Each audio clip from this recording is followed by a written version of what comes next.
zvatotanga vanhu vaya nharo dzacho handisi kuziva kuti dziri kubva kupi kana kuti zvivindi zvacho zviri kuhodhwa kupi. Uyai panapa muri yeZimbabwe muone nyaya iripo. President Emmerson Mnangagwa vakaisa chabangu, vakaposta chabangu pasocial media pavo. President Emmerson Mnangagwa veZANU-PF vakaposta sengezo chabangu anozviti interim secretary general weCitizen Coalition for Change ainzi imposter iye guys atidi kunyeberana.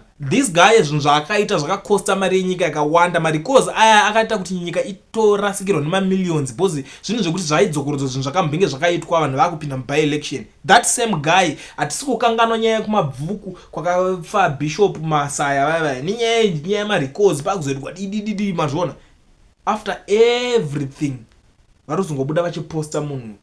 Unoziva kuti zvimwe zvacho ka munogona kungozviona kunge zvisina basa kana kunge zviri fun ka, but unozoona kuti at the end of the day zviri kukonzeresa madivisions munyika because vanhu vakafirwa nehama dzavo vachafunga chii, vachati kudii kana vachiona zvinhu zvakadai so. Vanhu vakarohwa marikozi vaya vachafunga chii kana vachiona munhu achiposta munhu akaita sasengezo chabangu kudai so. maZimbabweans ngatimbotaurana iyi nyaya iri serious, hatisi zvinhu zvekuti nyikini. I know kuti vanhu vese everyone on media uchi hapana kana one ambofunga nezvazvo. Inini hangu ndini ndega nepfungwa dzinokasika kufunga izvozvo. Why vaposta chabangu pa social media pavo? Zimbabwe ine mamillions evanhu vangani vese vanenge vachinzi vane munhu ari kungovatonga by thunder by fire, vasingade tikutongwa tisingatodi handiti. But look at zviri kuitika iko zvine vakuposta chabangu pa social media pavo.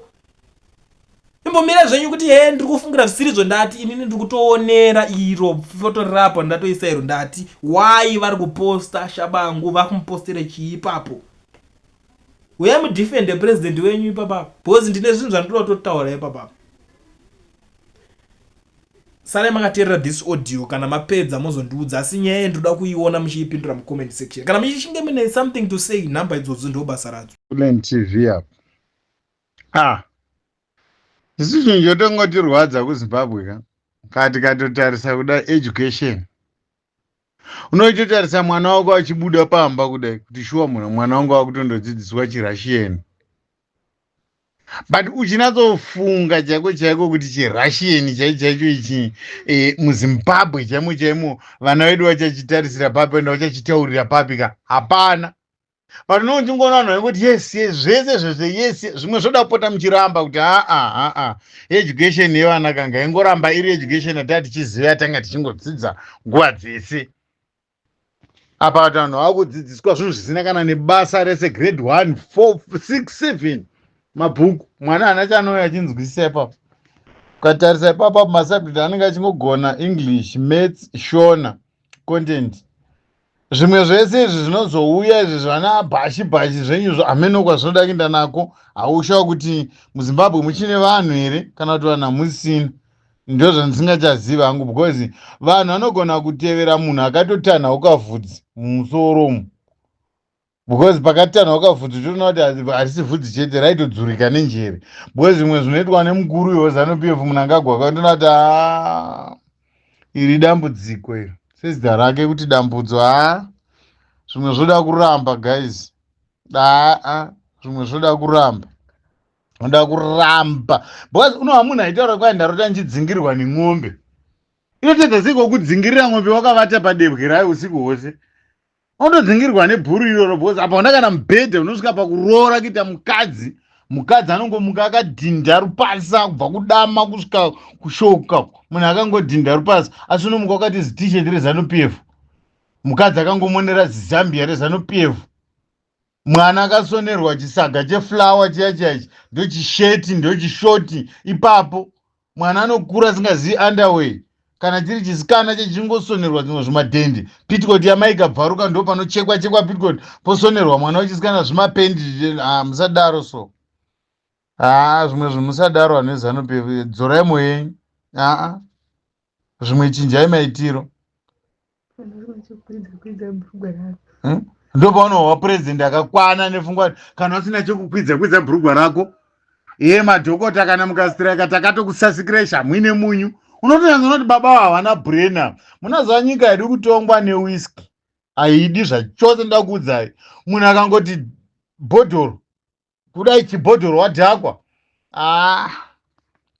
Tina mutungamiriri mani. Ina handidi kunzwa chinonzi ZANU-PF. ndatogara ndakuudzai vanhu vezanu PF imimi makaora ende zvechiwa makafa brain. Munhu anosengwa nebhazi kuendwa naye kana kuti kubva kuzaka oendwa naye kugokwe kumusangano. Makaora manini.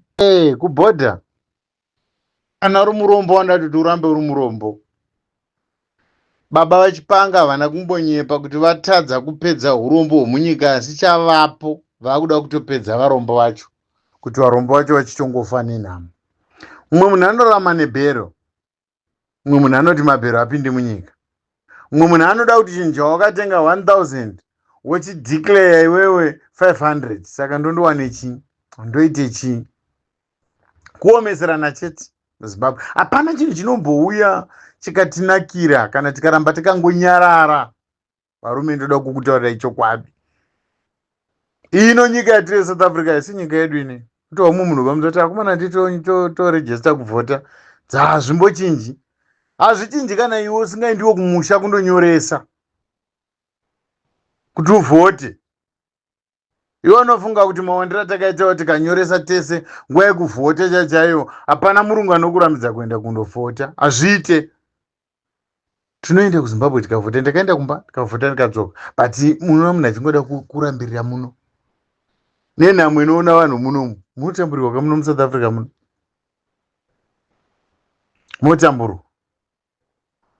Varume, regai ndikuyeuchidze chimwe chinhu chandoda kutaura. Ndakafonera mudzuri ndikati, murume, keriya yako yatopera. Iyi nhau ndoda kuitaurira kuma-MP. Keriya yenyu yapera.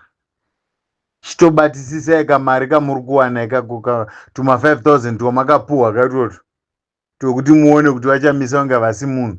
Regai ndikuudzei, muri mahure. Muri mahure. Tokozani kupa tingatauri because akatotadza urorwa already ihure. Kemimi vamwe wacho amwe wacho mune nhamo shemu. Unonzwika tsitsi. Bhaibheri rototi nzwirai urombo vanhu vanoti vanoziva vasingazive. Shokuvhoterwa nevanhu, vamwe vanhu vaipondwa, vamwe vanhu vachiurayiwa. Tine vamwe vanhu vakaurayiwa vachiurayirwa nyaya yeMP. But mimi maMP zvishuwa kuenda kuprazi. Haina ndido kunyepera, ndakagumbuka kusvika pokupedzisira. Tana vataifonera tichaudza Dhagi, ndakamuudza kuti mukurimi tenda biti, ndikamuudza ini ndinotokuudza manje, ini ndokuvinga kuinbox ndokuudza. Imboitai tione, itai mavato enyu wawo kuti unowadzirwa pasi, womuka uri pamubhedha, iwe wakawadzirwa pasi. Toda kumaona mavato iwayo. Tichaona kwaanoperera. Gaitioni handei, handi tiri mutreki. Tichaona kuti treki inoguma ndeyani.